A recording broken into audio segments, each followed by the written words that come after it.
ఇది తెలంగాణ ప్రభుత్వం విడుదల చేసిన ప్రజాపాలన దరఖాస్తు అప్లికేషన్ ఫారం. కాంగ్రెస్ ప్రభుత్వం అమలు చేస్తున్న 6 గ్యారెంటీల లబ్ధిని పొందేందుకు ఈ అప్లికేషన్ ఫారంలో అడిగిన అన్ని వివరాలను కరెక్ట్ గా నింపాల్సి ఉంటుంది. ప్రజాపాలన దరఖాస్తులను ఎలా నింపాలో ఈ వీడియోలో చూద్దాం. ఈ దరఖాస్తు సంఖ్యను ప్రభుత్వం వారు చూసుకుంటారు. మీరు దీంట్లో ఏం రాయకండి. కుటుంబ వివరాల కింద మీరు కొన్ని వివరాలు రాయాల్సి ఉంటుంది.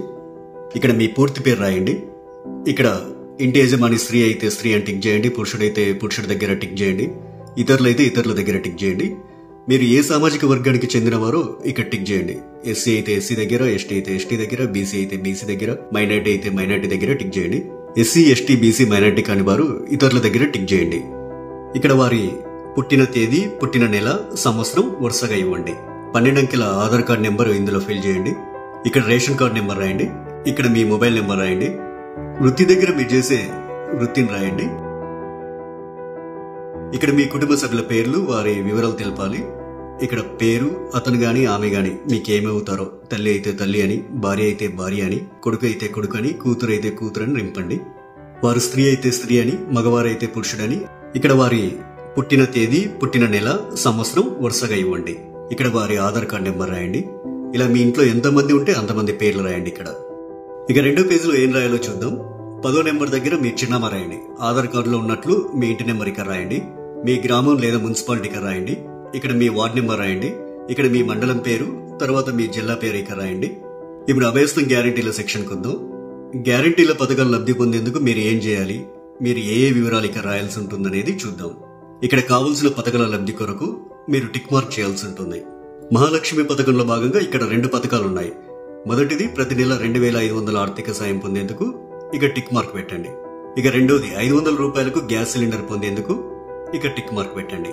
500 రూపాయలకు గ్యాస్ సిలిండర్ కు సంబంధించి మీరు కొన్ని వివరాలు నింపాల్సి ఉంటుంది. మొదట ఇక్కడ మీ గ్యాస్ కనెక్షన్ నెంబర్ రాయండి. ఇక్కడేమో మీకు గ్యాస్ సరఫరా చేస్తున్న కంపెనీ పేరు రాయండి. మీరు సంవత్సరానికి ఎన్ని గ్యాస్ సిలిండర్లు వాడతారో ఆ సంఖ్యని ఇక్కడ రాయండి. రైతు భరోసా పథకం కింద లబ్ధి పొందేందుకు ఇక్కడ కొన్ని వివరాలు ఇవ్వాలి. రైతులు ప్రతి ఏటా ఎకరానికి 15,000 రూపాయలు పొందేందుకు ఇక్కడ వివరాలు ఇవ్వాల్సి ఉంటుంది. మీరు రైతు అయితే ఇక్కడ టిక్ మార్క్ పెట్టండి. ఒకవేళ మీరు కౌలు రైతు అయితే ఇక్కడ టిక్ మార్క్ పెట్టండి. ఇక్కడ మీ పట్టాదారు పుస్తక నెంబర్లు రాయండి. మీరు సాగు చేస్తున్న భూమి వివరాలు అంటే సర్వే నెంబరు, విస్తీర్ణం అలాంటి వివరాలన్నీ ఇక్కడ రాయండి. మీరు వ్యవసాయ కూలీలైతే ఏటా ఇచ్చే 12,000 రూపాయల కోసం ఇక్కడ టిక్ మార్క్ చేయండి. ఇక్కడ మీ ఉపాధి హామీ కార్డు నెంబర్ రాయండి. మరో గ్యారంటీ ఇంద్రమ్మ ఇల్లు పథకం లబ్ధి కొరకు ఇక్కడ కొన్ని వివరాలు ఇవ్వాల్సి ఉంటుంది. ఇల్లు లేని అర్హులైన కుటుంబం వాళ్ళు ఈ వివరాలు ఇవ్వాలి. ఇంటి నిర్మాణం కోసం ఆర్థిక సాయం పొందేందుకు ఇక టిక్ మార్క్ చేయండి. ఇక అమరవీరులు మరియు ఉద్యమకారులు 250 చదరపు గజాల ఇంటి స్థలం పొందేందుకు ఇక్కడ కొన్ని వివరాలు ఇవ్వాల్సి ఉంటుంది. మీది అమరవీరుల కుటుంబం అయితే ఇక్కడ టిక్ మార్క్ పెట్టండి. ఇక్కడ మీ కుటుంబంలోని అమరవీరుల పేర్లు రాయండి. వారు అమరులైన సంవత్సరం రాయండి. FIR నెంబర్ రాయండి. డెత్ సర్టిఫికెట్ నెంబర్ రాయండి. ఒకవేళ ఉద్యమకారులైతే మీరు తెలంగాణ ఉద్యమంలో పాల్గొన్నట్లయితే అవును అని ఉంది కదా, ఈ బాక్స్ దగ్గర టిక్ మార్క్ పెట్టండి. ఒకవేళ పాల్గొనకపోతే కాదు అనే బాక్స్ దగ్గర టిక్ మార్క్ పెట్టండి. అవును దగ్గర టిక్ మార్క్ పెట్టినట్లయితే కొన్ని వివరాలు రాయాల్సి ఉంటుంది. సంబంధిత FIR నెంబర్ మరియు సంవత్సరం ఇక్కడ రాయండి. ఒకవేళ జైలుకు వెళ్లి ఉంటే ఆ వివరాలు ఇక్కడ రాయండి. ఇక్కడ జైలు పేరు రాయండి. ఇక్కడ స్థలం పేరు రాయండి. ఇక్కడ మీరు అనుభవించిన శిక్షా కాలం అంటే ఎన్ని రోజులు, ఎంత కాలం అనేది ఇక్కడ రాయండి. తరువాత గృహజ్యోతి పథకం.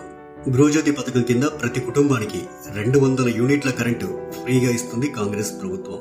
ప్రతి నెల దాదాపు మీరు ఎన్ని యూనిట్ల కరెంటు వాడతారో ఆ వివరాలు ఇక్కడ ఇవ్వాల్సి ఉంటుంది. 100 యూనిట్ల వరకు వినియోగిస్తే ఇక్కడ టిక్ చేయండి. 100 నుండి 200 యూనిట్ల వరకు వినియోగిస్తే ఇక్కడ టిక్ మార్క్ చేయండి. 200 యూనిట్ల కంటే ఎక్కువగా ఉపయోగిస్తే ఇక్కడ టిక్ చేయండి. మీ మీటర్ నెంబర్ను ఇందులో రాయండి. చేయూత పథకం. ప్రతి నెల చేయూత పథకం కింద వృద్ధులకు 4,000 రూపాయలు, దివ్యాంగులకు 6,000 రూపాయలు ప్రభుత్వం ఇస్తుంది. మిమ్మల్ని దివ్యాంగులుగా గుర్తిస్తూ ప్రభుత్వం మీకు ఇచ్చిన సదరం సర్టిఫికేట్ నెంబర్ ఇక్కడ రాయండి.